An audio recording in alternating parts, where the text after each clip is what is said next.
Now, Rishi Sunak is down in the polls, of course, so are the vultures already circling for his job? Some Tory leadership hopefuls appear to be getting their campaigns organised, with The Times reporting that websites bearing the names of the likes of Suella Braverman and Kemi Badenoch have been registered or updated in recent months.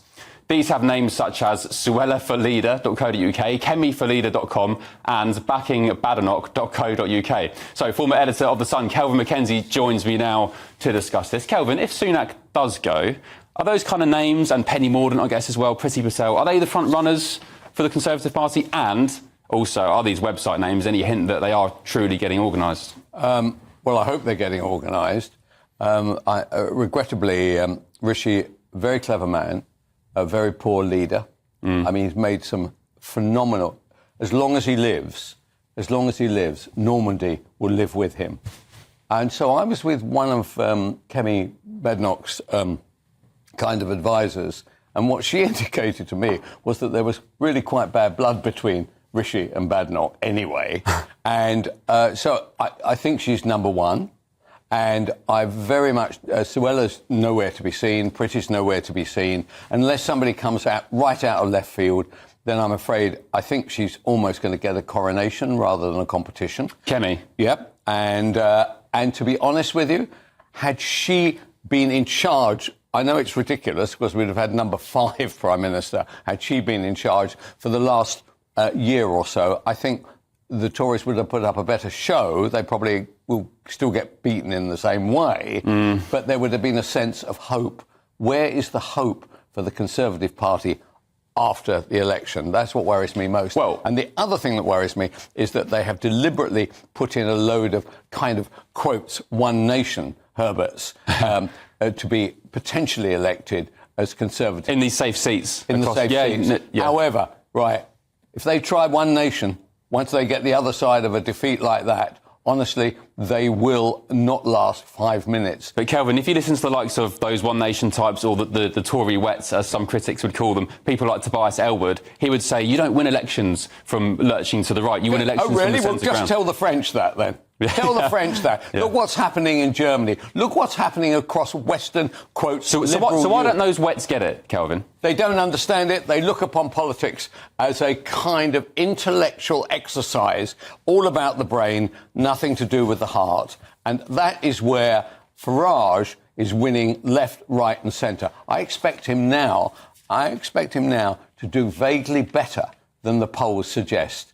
You watch. You remember the expression, which poll, though? Because you've got some polls showing Reform on 18 seats, others with 7. I mean, it's a vast difference. Look, if he gets 18 seats, he'll be the leader of the Conservative Party probably by Christmas. Well, interesting point, because I'm sure you saw it, his interview with Beth Rigby on Sky News. Yeah.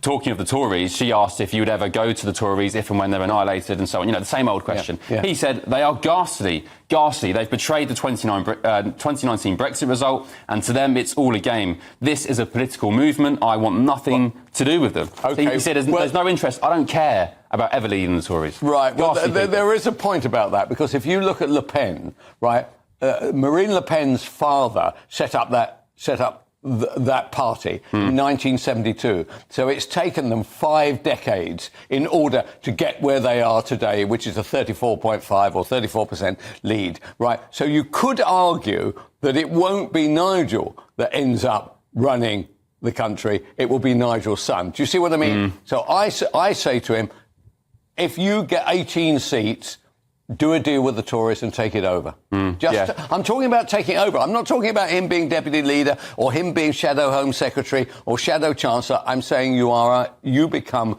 the leader. So you think he needs the Conservative brand? He needs that brand. He can't build something himself. You know.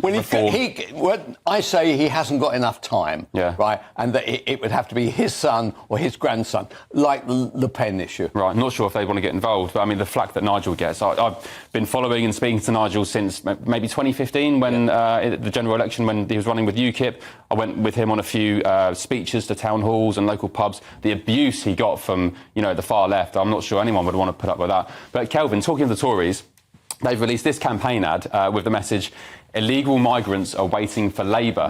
The inference being that Starmer's party will roll out the red carpet, and this is literally what they've depicted in this video, for small boat arrivals. But the former Scottish First Minister, Humza Yousaf, has taken umbrage to it, writing that the good news is we only have a few days to go until we rid ourselves of this xenophobic Tory government. I mean, he's one to talk, isn't he? He's banging on about whites. Oh, yeah. Look, what Yousaf thinks about anything doesn't even matter in Scotland, so God knows why it should matter here. What I enjoyed about that ad, and this is all too late, it's too late. He decides to do it with 72 hours to go before the election. Why didn't he start doing all this literally 6 weeks ago? If he had been pumping out videos, pumping out memes, pumping out general kind of campaign advertising, which was aimed at saying, look, we're on your side. We understand how you feel about migrants. He wouldn't say it. I don't understand. There's no point saying it was 72 hours to go. I like that ad, but he could have done so much more. I mean, you said he should have done it weeks ago, but arguably months ago, even when he took the reins over. He saw, the problem that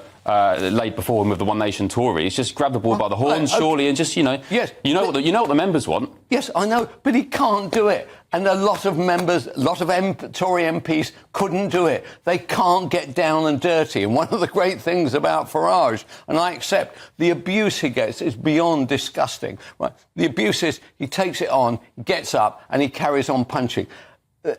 Rishi is an intellect, a financial intellect. He's not a political intellect, and we've discovered this. A decent guy, actually doesn't like Kemi, so I'm not very much on his side, but a decent guy. Well, Kelvin, you called him an intellect, but the other day you said that you wouldn't vote for reform anymore after Nigel's comments about Putin. Did you change your mind on that now? Yeah, no, I don't buy. So you wouldn't vote for reform? Right, I personally won't vote for reform. I buy everything he says, right? But I can't put a magnificent politician, the greatest politician of this century, so that in the last 24 years, he is number one. The things he's achieved are incredible, but I can't make my way across the border on the issue of Putin. But what did he say that got you so upset? Right. What I wanted him to say was, I can't stand Putin. He is a dictator. He is vile. He sent people over here to kill. He said those things. He sent here.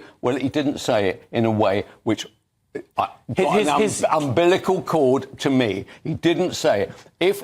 If he was sitting there now and he said all those things in that order, I would change my mind. He's entitled to his view. He may be right about the EU. He may be right about NATO. But I cannot. The guy himself is an enormous threat. Why should we believe anything that Putin says? Putin says, I'm not going to invade. He says, I'm not going to invade Ukraine. I'm not going to invade Ukraine. Oh, sorry, I have invaded Ukraine. So you think Nigel would say he was warning 10, 15 years ago about Putin? That is different. He would have maybe done it anyway, granted, but Nigel was just making the point. I warned about this many years ago. And also he was saying... I'm not saying he wouldn't warn. I'm not saying he's not a seer. I'm not saying he's not a clever guy. I want him to specifically say, right, we have got to face down a Putin. Otherwise, he's a threat to us all. He is literally would walk up Whitehall. Yeah, OK. Kelvin Mackenzie, former editor of The Sun, thank you very much.